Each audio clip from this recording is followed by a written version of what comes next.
Hello everyone, welcome back to my channel. This is day 20 of APSET 2025 and this is last video of thermodynamics. నిన్న మనం spontaneous reactions గురించి చదివాం. ఏం చూసాం? First criteria energy. Exothermic reactions are spontaneous in nature అని చదివాం. But there are some endothermic reactions which are spontaneous because of entropy. ఏం తీసుకున్నాం? Example melting of ice. It is spontaneous reaction. Ice మనకి వాటర్గా కన్వర్ట్ అయినప్పుడు water మాలిక్యూల్స్లో randomness అనేది పెరుగుతుంది. As randomness increases entropy increases. Entropy increase అయితే reaction will be spontaneous. Okay, next point ఏం చూసాము? రియాక్టెంట్స్ ప్రొడక్ట్గా కన్వర్ట్ అయినప్పుడు if products are gaseous molecules. Gas molecules మధ్యన ర్యాండమ్నెస్ ఎక్కువగా ఉంటుంది. As randomness increases entropy increases and reaction will be spontaneous. So ఏ రియాక్షన్స్లో మనకి గ్యాషియస్ మాలిక్యూల్స్ ప్రొడక్ట్గా ఫామ్ అవుతాయో దోస్ రియాక్షన్స్ ఆర్ స్పాంటేనియస్ అని చదివాం. ఓకే, బట్ కొన్ని ఎక్సెప్షన్స్ చూసాం. ఏం చూసాం? Decomposition of ammonia. Here 2 molecules of gas మనకి 4 molecules of gases ని ప్రొడ్యూస్ చేసింది. అంటే ఇక్కడ ఎంట్రోపీ అనేది పెరుగుతుంది. So number of gases molecules పెరిగాయి కదా. As number of gaseous molecule increases, randomness increases, entropy increases and reactions should be spontaneous. Reaction మనకి స్పాంటేనియస్ అవ్వాలి.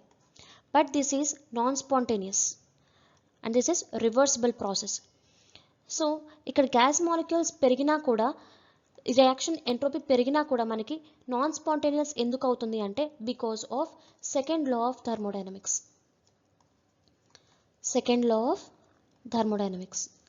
సో ఎంట్రోపీలో ఇప్పటివరకు ఏం చూసాం మనం? సిస్టమ్స్ చేంజ్ ఇన్ ఎంట్రోపీ మాత్రమే చూసాం. సిస్టంలో వచ్చే ఎంట్రోపీ చేంజ్ చూసాం. కానీ సెకండ్ లా ఆఫ్ థర్మోడైనమిక్స్ ఏం చెప్తుంది? Total change in entropy should be greater than zero. This is second law of thermodynamics. Total change in entropy అంటే ఏంటి? Change in entropy of system plus change in entropy of surroundings. So సిస్టంలో వచ్చే entropy change మాత్రమే కాదు, సరౌండింగ్స్లో వచ్చే entropy change కూడా చూసుకోవాలి. సో ఇలా system entropy change, surrounding entropy change రెండు యాడ్ చేస్తే వచ్చేదే మనకి total change in entropy. This should be greater than zero, అంటే పాజిటివ్ ఉండాలన్నమాట. Okay, if total change in entropy is greater than zero then reaction will be spontaneous. So reaction మనకి spontaneous అవ్వాలి అంటే total change in entropy మనకి greater than zero అవ్వాలి. So total change in entropy ని ఎలా calculate చేస్తాం? Systems entropy change అలాగే surroundings entropy change. Systems entropy change ఈజీగా క్యాలిక్యులేట్ చేయడం, ఎందుకంటే సిస్టమ్ టెంపరేచర్ తెలుసు, ఎంత అమౌంట్ ఆఫ్ హీట్ ప్రొడ్యూస్ చేస్తున్నామో తెలుసు. దీన్ని బట్టి సిస్టమ్స్ అమౌంట్ ఆఫ్ హీట్ని మనం క్యాలిక్యులేట్ చేయొచ్చు. కానీ సరౌండింగ్స్లో ఎంత ఎంట్రోపీ చేంజ్ వచ్చిందనేది ఎలా చెప్తాము? It is not possible. సరౌండింగ్స్లో వచ్చే ఎంట్రోపీ చేంజ్ మనం క్యాలిక్యులేట్ చేయలేం. సో డెల్టా ఎస్ టోటల్ని మనం క్యాలిక్యులేట్ చేయలేం, ఎందుకంటే సరౌండింగ్స్లో వచ్చే ఎంట్రోపీ చేంజ్ మనం క్యాలిక్యులేట్ చేయలేం కాబట్టి. సో రియాక్షన్ స్పాంటేనియస్గా కాదా అని ఎలా చెప్తాం? ఇప్పుడు total change in entropy calculate చేయలేకపోతున్నాం కదా. So total change in entropy calculate చేయకుండా మనం ఇప్పుడు రియాక్షన్ స్పాంటేనియస్గా కాదా అని ఎలా చెప్తాము అంటే by using Gibbs free energy. అర్థమైందా? So Gibbs free energy it is represented by capital G. It states that a quantity it is used to measure the maximum amount of work done in a thermodynamic system when temperature and pressure are kept constant. So Gibbs free energy ante em ledu, it is a maximum amount of work done in a system where temperature and pressure of a system should be constant. Temperature and pressure of సిస్టమ్ని కాన్స్టెంట్గా పెట్టినప్పుడు maximum amount of వర్క్ని మనం calculate చేయగలం. This maximum amount of work done is nothing but Gibbs free energy. Gibbs free energy is given as G is equals to H minus Ts, where G is Gibbs free energy, H is enthalpy which is total heat content of the system, T is temperature of the system, S is entropy of the system. So this is the formula for Gibbs free energy. మనం exact value of Gibbs free ఎనర్జీని calculate చేయలేం. ఎలా అయితే internal energy, enthalpy, ఎంట్రోపీలో exact value calculate చేయలేమో Gibbs free ఎనర్జీలో కూడా అంతే. అంటే చేంజ్ ఇన్ గిబ్స్ ఫ్రీ ఎనర్జీని మనం క్యాలిక్యులేట్ చేయగలం కానీ ఎగ్జాక్ట్ వాల్యూని మనం క్యాలిక్యులేట్ చేయలేం. So delta G is equals to delta H minus delta TS. మీకేం చెప్పాను? గిబ్స్ ఫ్రీ ఎనర్జీలో temperature and pressure are constant. Temperature and pressure are constant. సో ఇక్కడ మనకి టెంపరేచర్ కాన్స్టెంట్ అయినప్పుడు మనం ఎలా రాసుకోవచ్చు ఈక్వేషన్ని? Delta G is equals to delta H minus T into delta S. Temperature constant కాబట్టి దీన్ని బయటికి తీసుకొచ్చేసాను. This is a formula for change in Gibbs free energy. Very important formula. So for the reaction to be spontaneous, delta G value should be less than 0. Okay, delta G value less than 0 unte reaction will be spontaneous. If delta G value greater than 0, it is non-spontaneous. If delta G value is equals to 0, then reaction is in equilibrium. Reaction is in equilibrium. Next, criteria of spontaneity. Reaction manaki spontaneous అని ఎలా చెప్తాము? Total change in entropy should be greater than 0. So total change in entropy ని మనం calculate చేయలేం కాబట్టి by using Gibbs free energy we can say the reaction is spontaneous or not. Change in Gibbs free energy which is at constant temperature and pressure should be less than 0. So change in Gibbs free energy మనకి less than 0 అయినప్పుడు reaction will be spontaneous. Reaction will be spontaneous. So ఇంకొక రకంగా ఎలా చెప్పచ్చు అంటే by using thermodynamic square. This is thermodynamic square. నేను దీన్ని Maxwell relations explain చేసినప్పుడు చెప్పాను. నేను ఆల్రెడీ మ్యాక్స్వెల్ రిలేషన్కి సంబంధించిన వీడియో చేశాను. లింక్ నేను డిస్క్రిప్షన్లో మెన్షన్ చేస్తాను, ఒకసారి చూడండి ఫస్ట్. ఓకే, ఆ వీడియో చూసి తర్వాత ఇది కంటిన్యూ చేయండి. Here Gibbs free energy is a function of temperature and pressure. అంటే గిబ్స్ ఫ్రీ ఎనర్జీలో మనకి temperature and pressure are constant. అలాగే ఇంటర్నల్ ఎనర్జీలో entropy and volume are constant. Here internal energy is a function of entropy and volume. Enthalpy is a function of entropy and pressure. Enthalpy lo manaki entropy and pressure constant ga untayi. And A is Helmholtz free energy. A is a function of T and V. So delta G at constant temperature and pressure less than 0 ela rasamo, ippudu delta U kuda rayachu. Delta U which is a function of S and V, entropy and volume. Entropy and volume is less than 0, then reaction will be spontaneous. Okay, if delta U at constant entropy and volume is less than 0, then also reaction will be spontaneous. Alage delta H. So delta H lo manaki ఏవి constants? Entropy and pressure. Delta H at constant entropy and pressure, if it is less than 0, then reaction will be spontaneous. Reaction will be spontaneous. Alage Helmholtz free energy. Delta A at constant temperature and volume. If it is less than 0, then reaction is spontaneous. Then reaction is spontaneous. So చాలా important thermodynamic square. ఈ functions చాలా important. Gibbs free energy is a function of temperature and pressure. ఇక్కడ temperature and pressure మనకి కాన్స్టెంట్గా ఉంటాయి. Internal ఎనర్జీలో entropy and volume కాన్స్టెంట్గా ఉంటాయి. అలాగే ఎంథాల్పీలో ఎంట్రోపీ అండ్ ప్రెషర్ కాన్స్టెంట్గా ఉంటాయి. హెల్మోల్ట్జ్ ఫ్రీ ఎనర్జీలో టెంపరేచర్ అండ్ వాల్యూమ్ మనకి కాన్స్టెంట్గా ఉంటాయి. ఈ ఫంక్షన్స్ చాలా ఇంపార్టెంట్. దాన్ని బట్టి మనం స్పాంటేనియస్ క్రైటీరియా రాసాం.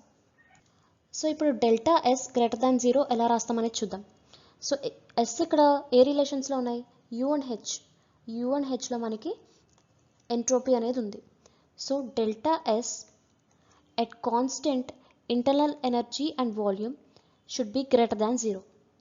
సో ఇక్కడ U and V అదే రాసాం. Delta S at constant internal energy and volume should be greater than 0 for the reaction to be spontaneous.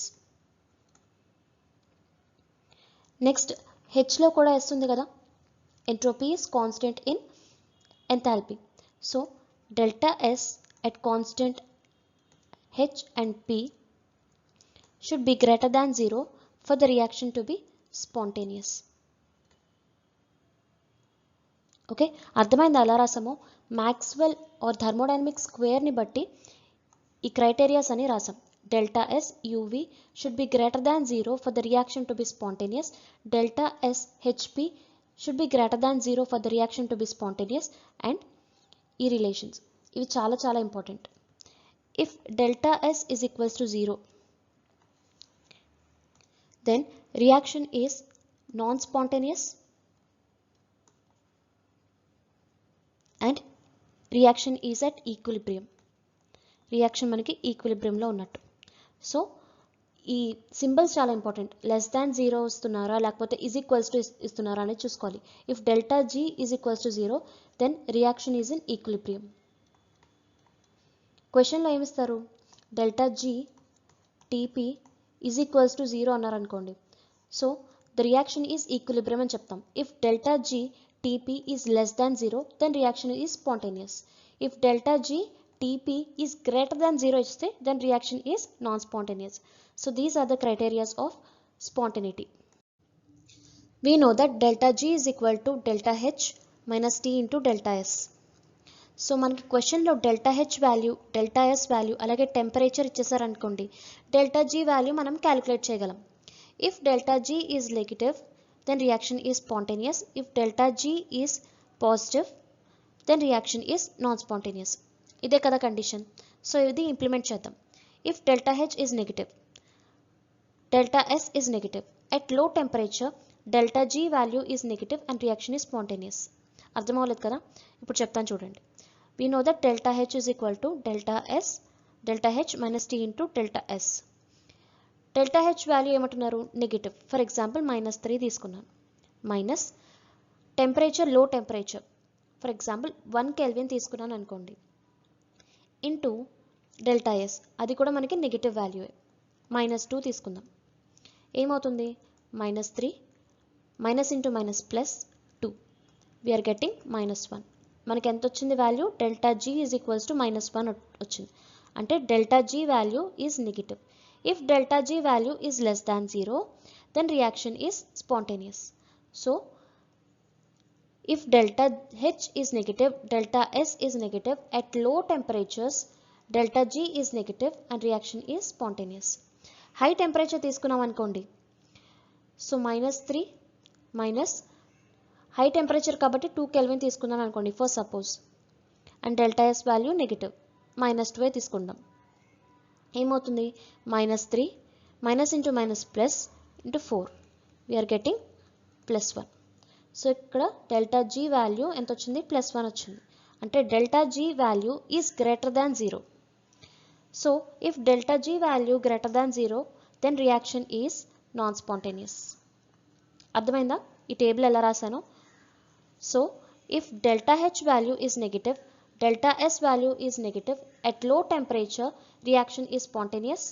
If delta H value is negative, delta S value is negative, at high temperature delta G value will be positive and reaction is non-spontaneous.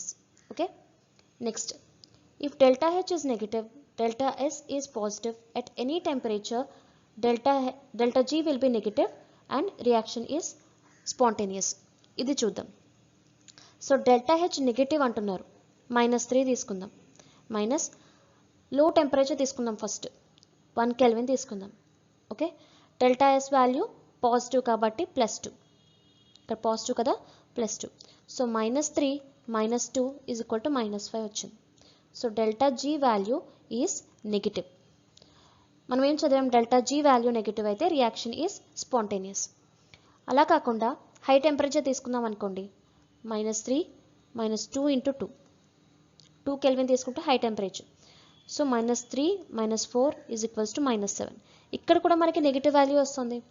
So if delta H is negative, delta S is positive at any temperature, low temperature avaniవ్వండి, high temperature avaniవ్వండి, delta G value will be negative and reaction will be spontaneous. Same alage if delta H is positive, delta S is positive at low temperature, delta G will be positive and reaction is non-spontaneous. At high temperature, delta G will be negative and reaction is non-spontaneous. ఇది మీరు try చేయండి. Okay, if delta H is positive, delta S is negative at any temperature, delta G will be positive and reaction is non-spontaneous. ఇది try చేద్దాం మళ్ళీ. So delta H positive కదా, +3 తీసుకుందాం, minus T into లో temperature తీసుకుందాం 1 kelvin into delta S value negative -2 తీసుకుందాం. ఎంత వస్తుంది? 3 + 2 = 5. అంటే డెల్టా G వాల్యూ మనకి పాజిటివ్ వచ్చింది. హై టెంపరేచర్ తీసుకుందాం అనుకోండి, 3 - 2 ఇంటూ -2, సో 2 కెల్విన్ తీసుకుందాం.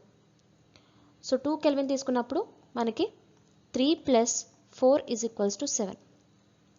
సో ఇక్కడ కూడా మనకి డెల్టా G వాల్యూ పాజిటివ్ వస్తుంది. If delta G value is positive, then reaction is non spontaneous. So అర్థమైందా? When delta H value is positive, delta S value is negative at any temperature, delta G value will be positive and reaction is non-spontaneous in nature.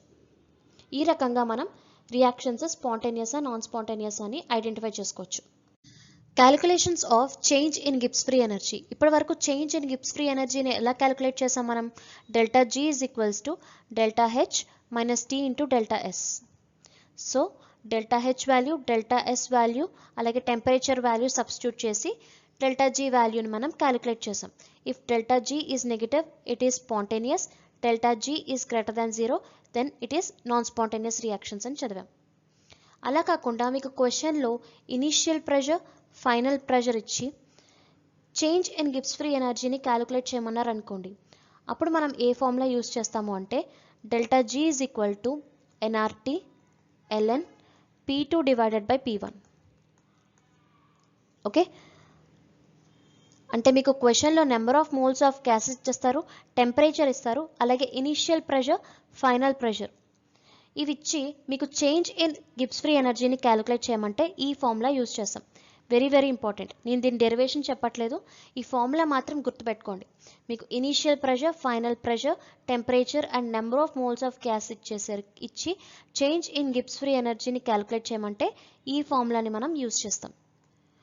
ఈ ఈక్వేషన్నే volume టర్మ్స్లో ఎలా రాస్తాం?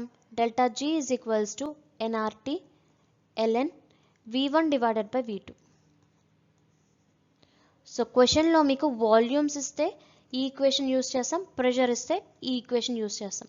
So ఎలా వచ్చింది ఇక్కడ అంటే, we know that according to isothermal condition P1 V1 is equals to P2 V2. So V1 divided by V2 is equal to P2 divided by P1. అవునా? So ఇక్కడ P2 divided by P1 ప్లేస్లో V1 divided by V2 substitute చేసుకోవచ్చు. So these are the two formulas for calculating delta G. So ఇప్పుడు మనం కొన్ని questions చూద్దాం.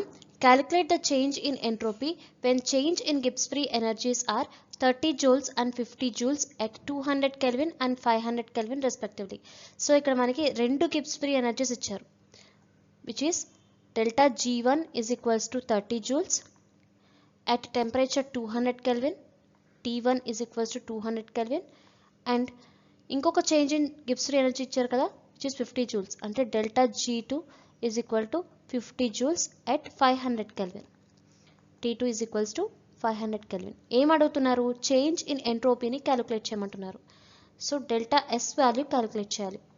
So ఇలాగా రెండు change in Gibbs free energies అలాగే రెండు టెంపరేచర్స్ ఇచ్చినప్పుడు మనం ఏ ఫార్ములా యూజ్ చేస్తాము అంటే, అకార్డింగ్ టు మ్యాక్స్వెల్ రిలేషన్స్ వీడియోలో మీకు ఆల్రెడీ చెప్పాను, do into delta G divided by do T at constant P is equal to delta S. Okay, ఇది ఎలా వచ్చిందని నన్ను అడగద్దు, ఆల్రెడీ నేను మ్యాక్స్వెల్ రిలేషన్స్ ఆ వీడియోలో ఎక్స్ప్లెయిన్ చేశాను. ఫస్ట్ ఆ వీడియో చూడండి. సో ఇక్కడ ఈ డో టీని ఇటువైపు తీసుకొచ్చామనుకోండి, will get do into delta G is equals to do S into do T. Okay, do into delta G అంటే ఏంటి? Change in delta G which is delta G2 minus delta G1 is equal to delta S into do T. Do T అంటే change in temperature which is T2 minus T1. So ఈ formula use చేసి మనం delta Sని calculate చేస్తాం. So ఇక్కడ రెండు delta G values ఇచ్చారు, రెండు టెంపరేచర్స్ ఇచ్చారు. డెల్టా S వాల్యూ క్యాలిక్యులేట్ చేయమంటున్నారు. సో సబ్స్టిట్యూట్ చేసి మనం క్యాలిక్యులేట్ చేయొచ్చు. సో ఇక్కడ డెల్టా G2 వాల్యూ ఎంత ఇచ్చారు? 50 minus delta G1 value 30 is equal to delta S into T2 value 500 minus T1 value 200. So 20 is equals to delta S into 300. దీని నుంచి delta S is equal to 20 divided by 300. So దీన్ని solve చేస్తే మనకి delta S value వస్తుంది. Okay, second question, calculate the change in volume when change in Gibbs free energies are 50 joules and 80 joules at pressures 4 atmosphere and 8 atmospheres respectively. So ఇక్కడ ఏమి ఇచ్చారు? రెండు Gibbs free energies ఇచ్చారు. Same delta G1 is equals to 50 joules, delta G2 is equal to 80 joules. కానీ ఇక్కడ temperatures ఇవ్వలేదు, ఏమి ఇచ్చారు? ప్రెషర్స్ ఇచ్చారు. P1 is equals to 4 atmospheres, P2 is equals to 8 atmosphere. We know that dou into delta G divided by dou P at constant T is equal to delta V. ఇది కూడా నేను Maxwell ఈక్వేషన్స్లో చెప్పాను. So ఇక్కడ నేను do P నీటి వైపు తీసుకొచ్చాను అనుకోండి. Do into delta G is equals to do V into do P. Okay, do into delta G అంటే ఏంటి? Change in Gibbs free energy which is delta G2 minus delta G1 is equals to delta V into change in pressure which is P2 minus P1. So ఇక్కడ రెండు change in Gibbs free energies ఇచ్చారు, అలాగే రెండు pressures ఇచ్చారు. మనం ఏం calculate చేయమంటున్నారు? Delta V, change in వాల్యూమ్ని calculate చేయమన్నారు కదా. సో సబ్స్టిట్యూట్ చేసి మనం క్యాలిక్యులేట్ చేయొచ్చు. డెల్టా G2 వాల్యూ ఎంత? 80 minus delta G1 value 50 is equal to delta V into P2 value 8 minus P1 value 4. So 30 is equals to delta V into 4. Delta V is equals to 30 divided by 4. So దీన్ని calculate చేస్తే మనకి delta V value అనేది వస్తుంది. So ఈ రకంగా మనం calculate చేస్తాం. ఈ ఫార్ములా చాలా చాలా ఇంపార్టెంట్, నోట్ చేసుకోండి. Next very important, Kirchhoff's equation. Delta H2 minus delta H1 is equals to delta CP of T2 minus T1. ఇది కిర్చాఫ్స్ ఈక్వేషన్ అనమాట. ఇక్కడ డెల్టా CP అంటే ఏంటంటే delta CP is equals to CPM of products minus CPM of reactants. So మీకు క్వశ్చన్లో ఒక reaction ఇస్తారు. Okay, reactants యొక్క CPM వాల్యూస్ ఇస్తారు, ప్రొడక్ట్స్ యొక్క CPM వాల్యూ ఇస్తారు. సో డెల్టా CPని మనం ఎలా క్యాలిక్యులేట్ చేస్తాం? CPM of product minus CPM of reactants చేసి డెల్టా CP వాల్యూ క్యాలిక్యులేట్ చేస్తాం ఇందులో. ఓకే, మీకు క్వశ్చన్స్ ఎలా అడుగుతారు అంటే ఈ ఈక్వేషన్కి సంబంధించి. So if delta CP of reaction is 50, ఇక్కడ డెల్టా CP వాల్యూ ఇచ్చేసారు.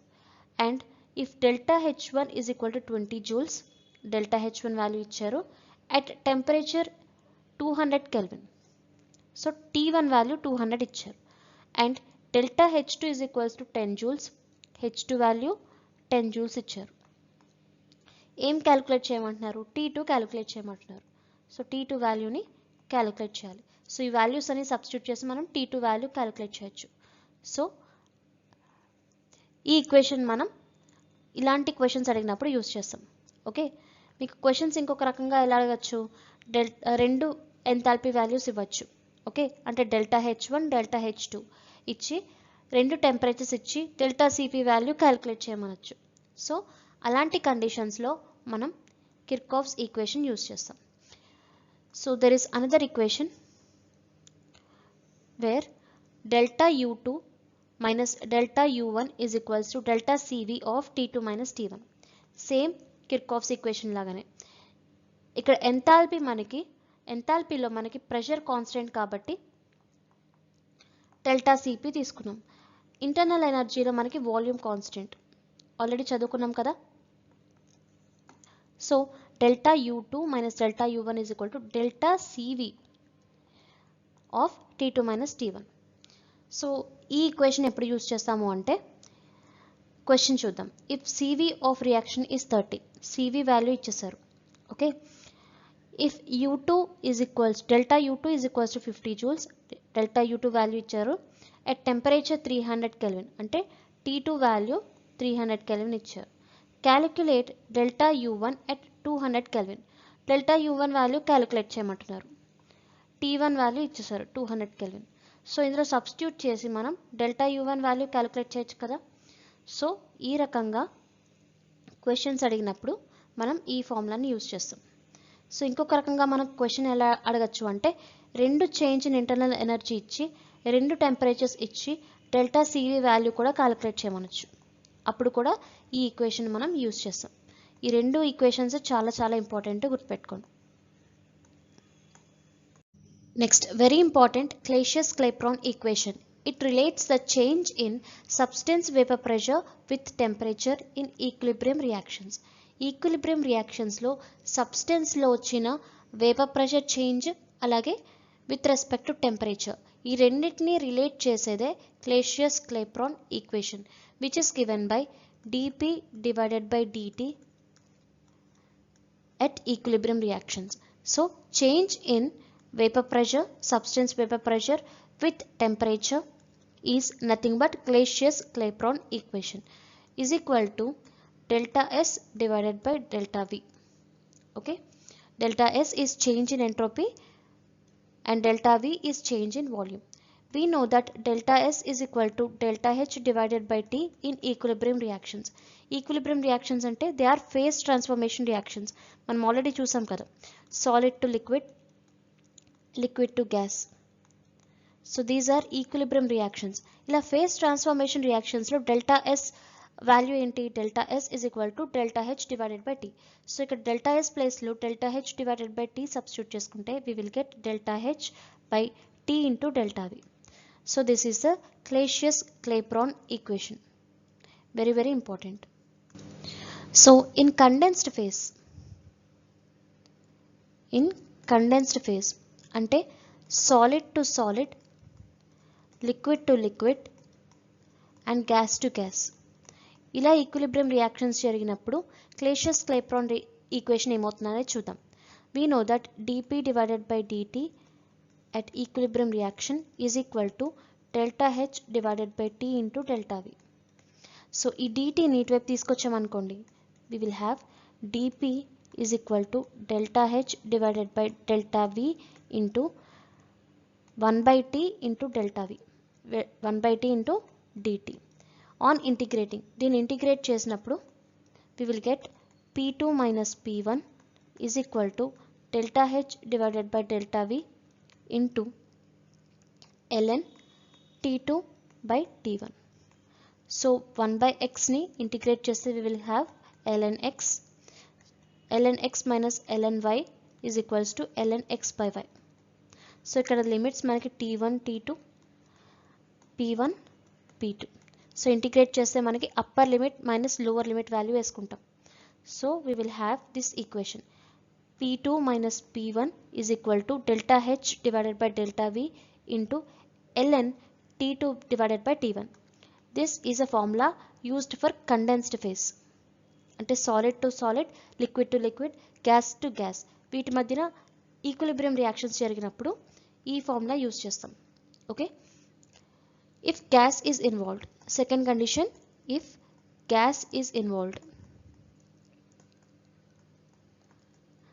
then dP divided by dt at equilibrium condition is equals to delta H divided by T into V gas అంటే volume of gas.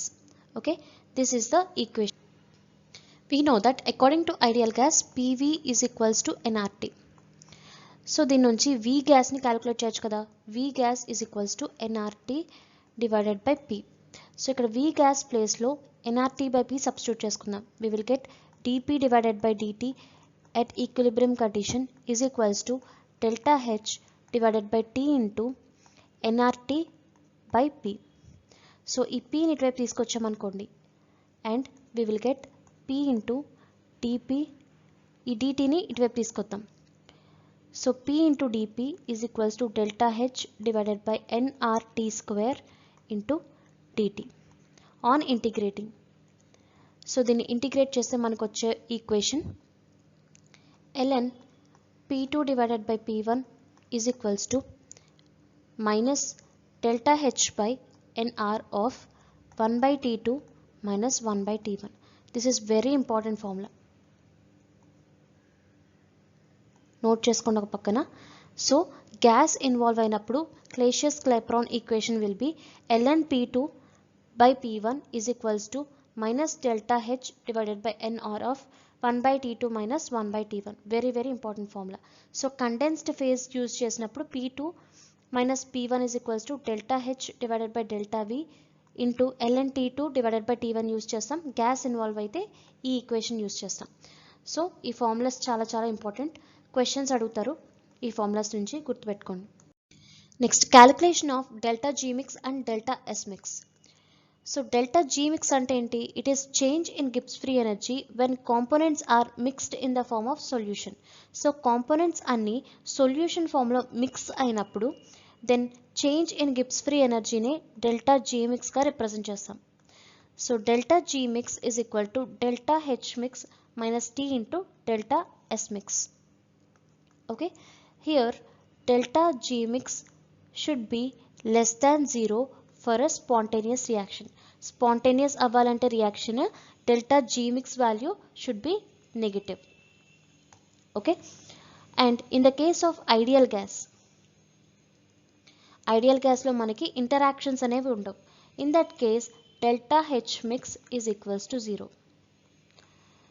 Delta H mix is equal to 0. If delta H mix is equal to 0, we will have delta G mix is equals to minus T into delta S mix. Okay, so this is the formula. So మనకు ఒక reaction spontaneous అవ్వాలి అంటే delta G mix value less than 0 అవ్వాలి and delta S mix value greater than 0 అవ్వాలి. So ఇక్కడ delta X mix value greater than 0 అయితేనే కదా delta G mix value negative అవుతుంది. If it is positive then only delta G mix value will be negative. ఇది negative అయితే negative into negative positive అయిపోతుంది. So for a spontaneous reaction delta G mix value should be less than 0 and delta S mix value should be greater than 0.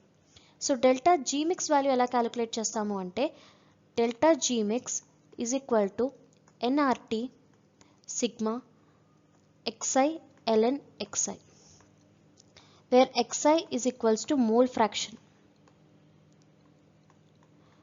and delta S mix value ఎలా calculate చేస్తాము అంటే delta S mix is equals to minus nR sigma xi ln xi. Here xi is equals to mole fraction. Okay, these are the formulas. Very very important. Okay, delta G mix is equals to nRT sigma xi ln xi, delta S mix is equals to minus nR sigma xi ln xi. So ఎలా calculate చేస్తామనేది ఒక ప్రాబ్లంలో చెప్తాను చూడండి. So this is the formula. Calculate delta G mix at 298 Kelvin for mixing 2 moles of N2 and 3 moles of O2. So ఇక్కడ number of moles ఇచ్చారు. N2 is equals to 2 moles and number of moles of O2 is equals to 3 moles. Delta G mix calculate చేయమంటున్నారు. We know that delta G mix is equals to nRT sigma xi ln xi. So ఇక్కడ temperature ఏమి ఇచ్చారు? 298 kelvin ఇచ్చారు. So total number of moles ఎంత? 5 moles. 2 plus 3 is equals to 5. So n is equals to 5. Next, xi అంటే ఏంటి?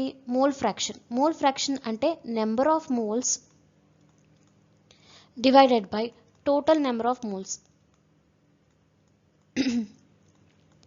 Number of moles divided by total number of moles. For example xi for N2. So number of moles of N2 ఎంత? 2 divided by total number of moles 5. అలాగే xi for O2. Mole fraction of O2 is equals to number of moles of O2 which is 3 divided by total number of moles which is 5. So 2 by 5 అంటే 0.4, 3 by 5 అంటే 0.6. So ఇక్కడ value substitute చేసుకుందాం. So delta G mix is equals to n which is total number of moles 5 into R value ఎంత 8.314 which is gas constant into temperature 298. Okay, sigma xi. So first n2 తీసుకుందాం. 0.4 ln 0.4 plus next O2 0.6 ln 0.6.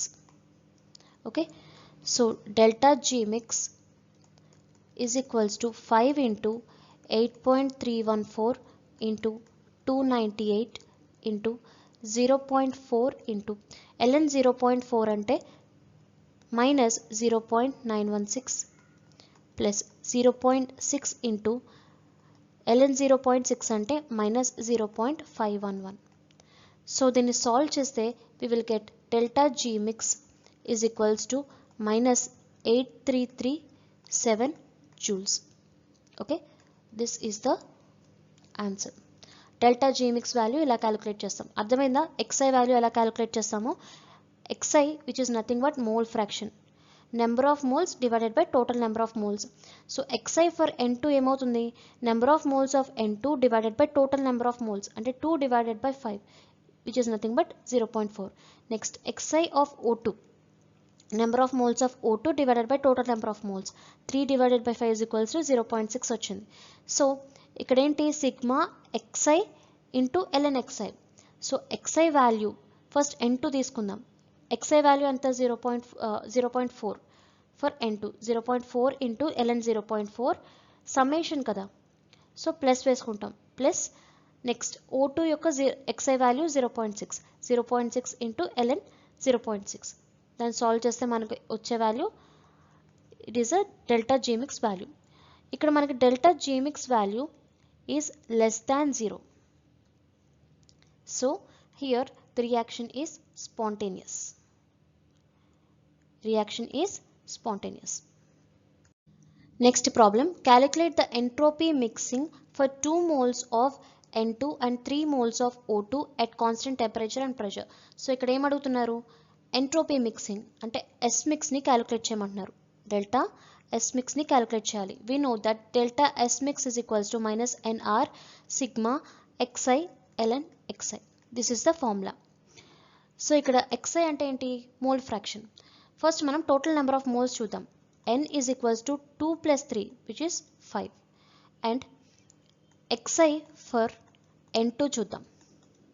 So number of moles of n2 which is 2 divided by total number of moles 5. So 2 by 5 is equals to 0.4. Next xi of O2 చూద్దాం. Number of moles of O2 which is 3 divided by total number of moles is equal to 5 which is 0.6. So ఇక్కడ substitute చేసుకుందాం. Delta S mix is equals to minus 5 which is total number of moles into 8.314 into xi n2 ln xi n2 plus xi O2 into ln xi O2. So minus 5 into 8.314 into xi n2 0.4 into ln xi n2 0.4 plus 0.6 into ln 0.6. Okay, so దీన్ని solve చేస్తే మనకి ఎంత వస్తుందంటే delta S mix is equals to plus 27.98 joule per Kelvin. So ఇక్కడ చూసుకుంటే delta S mix value is greater than 0. If delta S mix value greater than 0, it is spontaneous. So ఈ రకంగా delta S mix వాల్యూని calculate చేస్తాం. ఓకేనా? So very important delta S mix calculation and delta S mix calculation, very very important. Next excess functions. Excess functions అంటే excess Gibbs free energy and excess ఎంట్రోపీని ఎలా calculate చేయాలనేది చూద్దాం formulas. So excess Gibbs free ఎనర్జీని ఎలా calculate చేస్తాము అంటే delta G mix real minus delta G mix ideal. So మీకు క్వశ్చన్లో delta G mix real value ఇచ్చేస్తారు, డెల్టా జీ మిక్స్ ఐడియల్ మనం కనుక్కోవాలి. డేటా ఇస్తారు, మనకు తెలుసు కదా డెల్టా జీ మిక్స్ ఐడియల్ గ్యాస్కి ఎలా కనుక్కోవాలో. Delta G mix is equals to NRT sigma XI LN XI. So ఈ వాల్యూ క్యాలిక్యులేట్ చేసి మనం ఇక్కడ సబ్స్టిట్యూట్ చేసుకుంటాం. Delta G mix real value ఇచ్చేస్తారు, దీన్ని బట్టి excess Gibbs free energy value మనం క్యాలిక్యులేట్ చేయొచ్చు. సేమ్ అలాగే ఎంట్రోపీ ఎక్సెస్ ఎంట్రోపీని మనం ఎలా క్యాలిక్యులేట్ చేస్తాము అంటే delta S mix real minus delta S mix ideal. So delta S mix ideal ఎలా క్యాలిక్యులేట్ చేస్తాం? For ideal gas delta S mix is equals to minus NR sigma XI LN XI. So క్వశ్చన్లో ఇచ్చిన data ప్రకారం delta S mix ideal calculate చేస్తాం, delta S mix real value క్వశ్చన్లో ఇచ్చేస్తారు. So ఇవి substitute చేసి ఎక్సెస్ ఎంట్రోపీ వాల్యూ క్యాలిక్యులేట్ చేయొచ్చు. So these are the formulas for calculating excess Gibbs free energy and excess entropy. Very very important. Next, Trouton's rule. It is applicable for phase transformation reactions. Phase transformation reactions అంటే ఏంటి? Solid to liquid, liquid to gas, solid to gas. వీటినే phase transformation reactions అంటాం. ఈ phase transformation రియాక్షన్స్లో Trouton's rule apply చేస్తాం. మనకి జనరల్గా phase transformation రియాక్షన్లో చేంజ్ ఇన్ ఎంట్రోపీ ఎలా క్యాలిక్యులేట్ చేస్తాం? So delta S is equal to delta H divided by T. ఇదే కదా formula. This will be equals to 10.5 R. Are అంటే gas constant. Okay, delta S value will be equals to 10.5 R in the case of phase transformation reactions. కానీ అన్ని phase transformation reactions లోనూ delta S value 10.5 కాదు. ఏ రియాక్షన్లో మనకి hydrogen bonding involve అవ్వవు, అంటే తీసుకున్న compounds మధ్యన హైడ్రోజన్ బాండింగ్ లేనప్పుడు, అలాగే కాంపౌండ్ యొక్క బాయిలింగ్ పాయింట్ 150 కెల్విన్ కన్నా తక్కువ ఉన్నప్పుడు, అప్పుడు మాత్రమే ఈ ట్రోటన్స్ రూల్ అప్లై చేస్తాం. అర్థమైందా? ట్రోటన్స్ రూల్ ఎప్పుడు అప్లై చేస్తాము? ఫేజ్ ట్రాన్స్ఫర్మేషన్ రియాక్షన్స్లో అప్లై చేస్తాము. ఆ కాంపౌండ్స్ మధ్యన ఎలాంటి హైడ్రోజన్ బాండింగ్ ఉండకూడదు, అలాగే ఆ కాంపౌండ్ యొక్క బాయిలింగ్ పాయింట్ 150 కెల్విన్ కన్నా తక్కువ ఉండాలి. అప్పుడే ట్రోటన్స్ రూల్ అప్లై చేస్తాం. According to Trouton's rule, change in entropy is equals to 10.5 R. Okay. Last topic in thermodynamics, fugacity. Fugacity, which is represented by small f, it is a thermodynamic property representing effective pressure or escaping tendency of real gas or mixture. Real gas or mixture యొక్క escaping tendency ని represent చేసేదే fugacity. It is used to correct the non-ideal behavior of real gas. Real gas యొక్క non ideal behaviour ఏదైతే ఉందో దాన్ని correct చేసే ప్రాపర్టీయే fugacity. Okay, ఫ్యూగసిటీని స్మాల్ ఎఫ్గా రిప్రజెంట్ చేస్తాము. Phi is equals to F divided by P, where phi is a fugacity coefficient. Fugacity coefficient which is equals to F divided by P, fugacity divided by effective pressure. So real gas యొక్క escaping tendency or ఫ్యూగసిటీని ఎలా represent చేస్తాము అంటే ln f by p is equals to ln phi.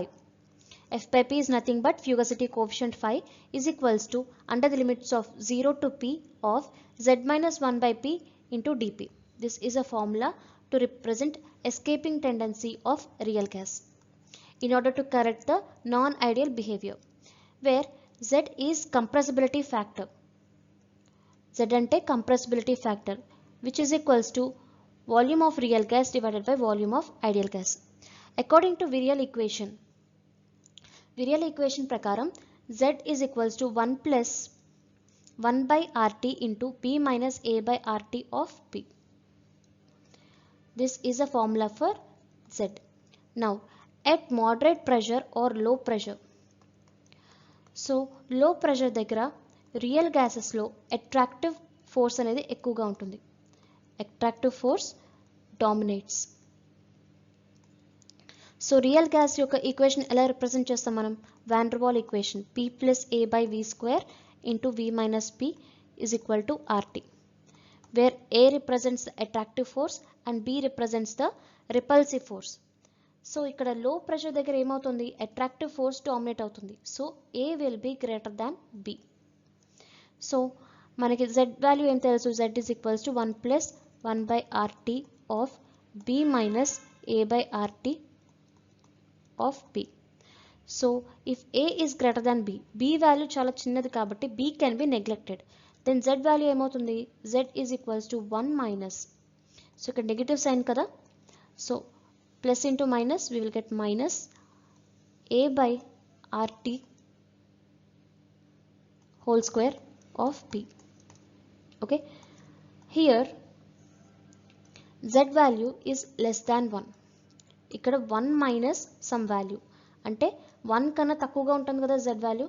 So Z value is less than 1. Okay, if Z value is less than 1, so ఇక్కడ మొత్తం ఈ term అంతా negative అయిపోతుంది. So we will have ln f by p is less than 0.